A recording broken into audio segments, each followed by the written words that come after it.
Mira, te está saludando. Pope Leo XIV arrived in Barcelona around 1 p.m, where he was welcomed by the Catalan authorities. He then proceeded to the Cathedral of the Holy Cross, where he joined the faithful of Barcelona in midday prayer.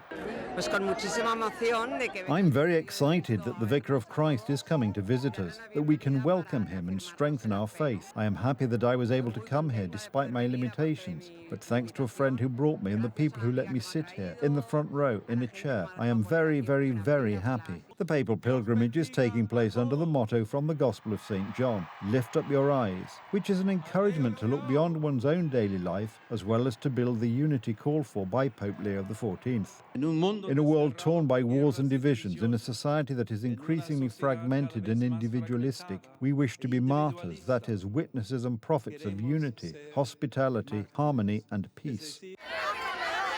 The Holy Father's pilgrimage is generating great interest, drawing the faithful from across the region. As the faithful in Spain say, the Pope's visit is not only a sign of hope, but also a source of spiritual strength and a reminder of Christian values that have been forgotten in a secularized world.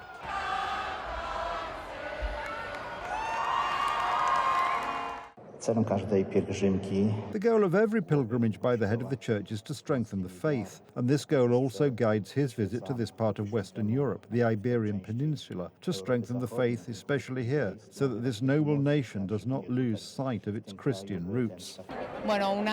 It's a wonderful feeling, really, to be able to welcome him to Barcelona and to be able to enjoy this moment. After all, we are all very moved and excited. It is a truly wonderful gift that the Holy Father is here, that he is welcoming us, that he has come here to Barcelona. It is truly an honor, isn't it? The highlight of the Pope Leo's visit to the Catalan capital will be Wednesday's Mass and blessing marking the inauguration of the Tower of Jesus Christ at the Sagrada Familia Basilica on the 100th anniversary of the death of the cathedral's architect Antoni Gaudi. The famous Sagrada Familia Basilica has reached its final height of 172.5 meters and is the tallest church in the world.